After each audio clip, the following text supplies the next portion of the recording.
বাংলাদেশের নির্বাচনকে ঘিরে ভারতীয় গণমাধ্যমগুলোর ভূমিকা নিয়ে নতুন করে প্রশ্ন উঠেছে।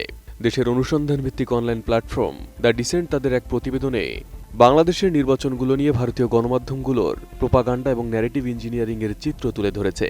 প্রতিবেদনে উঠে এসেছে বাংলাদেশের 2008, 2014 এবং 2018 সালের জাতীয় নির্বাচন নিয়ে ভারতীয় গণমাধ্যম the Hindu, the Times of India, NDTV এবং আনন্দবাজার ভিন্ন ভিন্ন সময় ভিন্ন মানদণ্ডে প্রতিবেদন প্রকাশ করেছে, যা দ্বিচারিতা বা হিপোক্রিসির উদাহরণ হিসেবে তুলে ধরা হয়েছে।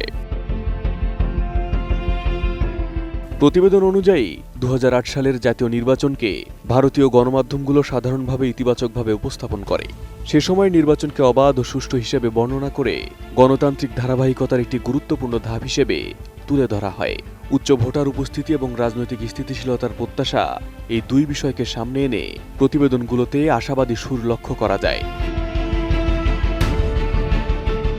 2014 সালের নির্বাচনে প্রধান বিরোধী দল বিএনপি অংশ নেয়নি। বহু আসনে বিনা প্রতিদ্বন্দ্বিতায় জয়ও পায় আওয়ামী লীগ। এমন অবস্থায় নির্বাচন অনুষ্ঠিত হলেও ভারতীয় কিছু গণমাধ্যম তুলনামূলকভাবে নরম অবস্থান নেয় বলে প্রতিবেদনে উল্লেখ করা হয়। ওই সময়কার কভারেজে গণতান্ত্রিক ঘাটতির বিষয়টি পর্যাপ্ত গুরুত্ব পায়নি ভারতীয় গণমাধ্যমগুলোর সেসব প্রতিবেদনে।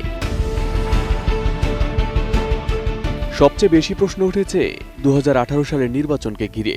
সে সময় দেশীয় গণমাধ্যম এবং বিভিন্ন আন্তর্জাতিক সংস্থা এবং মানবাধিকার সংগঠনের পক্ষ থেকে সহিংসতা ও বিরোধী নেতাকর্মীদের গ্রেপ্তার এবং ভোট কারচুপির অভিযোগ উঠলেও ভারতীয় প্রভাবশালী গণমাধ্যমগুলো সেদিকে হাইলাইট না করে শেখ হাসিনার ভূমিধস বিজয় নিয়ে সংবাদ ছাপিয়েছিল। এই নির্বাচন নিয়ে এত অভিযোগ থাকলেও সে সময় এনডিটিভি শেখ হাসিনাকে বাংলাদেশি ডেমোক্রেসি আইকন ও আয়রন লেডি শিরোনাম দিয়ে সংবাদ প্রচার করে। এনডিটিভি, টাইমস অফ ইন্ডিয়া এবং হিন্দুস্তান টাইমস শেখ হাসিনার ভূমিধস বিজয় উল্লেখ করে সংবাদ প্রচার করে। সে সময় সবচেয়ে চোখে পড়েছিল আনন্দবাজার পত্রিকার প্রতিবেদন। সংবাদ মাধ্যমটি বিএনপি জামাতের বিরুদ্ধে সহিংসতার বিরুদ্ধে ফোকাস করে আওয়ামী লীগের জয় জয়কার করেছিল। সংবাদ মাধ্যমটির একটি শিরোনাম ছিল এমন: আওয়ামী প্লাবনে খড়কুটোর মতো ভেসে গেল বিএনপি জামাত জোট, বাংলাদেশে ইতিহাস। দেশের ইতিহাসের সবচেয়ে বিতর্কিত নির্বাচন হয় 2024 সালে, যেখানে বিরোধী জামাত জোট অংশ না নিলেও একতরফা নির্বাচন করে সরকার গঠনের অভিযোগ ওঠে আওয়ামী লীগের বিরুদ্ধে। বিরোধী দলগুলো নির্বাচনের নাম দিয়েছিল আমিডামি নির্বাচন। ভোটের উপস্থিতিও ছিল প্রশ্নবিদ্ধ। মূলত এই নির্বাচনে আওয়ামী লীগের মনোনীত প্রার্থী, আওয়ামী লীগের স্বতন্ত্র প্রার্থী এবং জাতীয় পার্টি অংশ নিয়েছিল।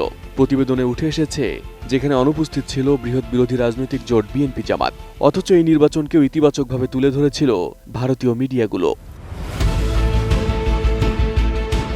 এনডিটিভির শিরোনাম ছিল people are enjoying. Times of India Sheikh হাসিনার ঐতিহাসিক জয় হিসেবে উপস্থাপন করে। ইন্ডিয়া টুডে শেখ হাসিনাকে বাংলাদেশের অবিসংবাদিত রানী হিসেবে উল্লেখ করেছিল।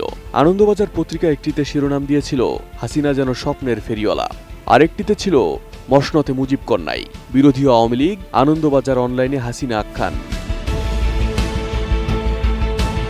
দ্য ডিসেন্টের ওই বিশ্লেষণে দেখা যায় 5 আগস্ট আওয়ামী লীগ সরকার পতনের পর রাতারাতি আচরণ বদলে যায় গণমাধ্যমগুলোর।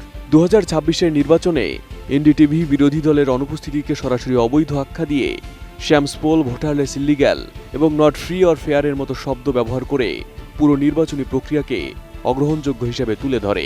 The Times of India deception of farce, election turmoil এবং বাংলাদেশ ক্রাইসিস আন্ডার ইউনুসের মতো শব্দ ব্যবহার করে।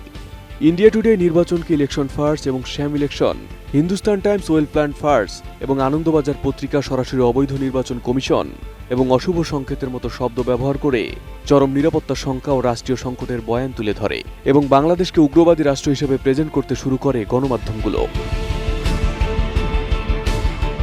দ্য ডিসেন্টের প্রতিবেদনটিতে আরও বলা হয়, এই দ্বৈত মানদণ্ডগুলো মূলত আঞ্চলিক ভূরাজনীতি ও কৌশলগত স্বার্থের সঙ্গে সম্পর্কিত হতে পারে।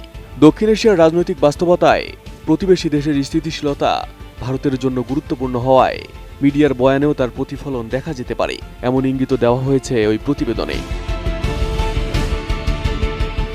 Arif Hasan, ATN news.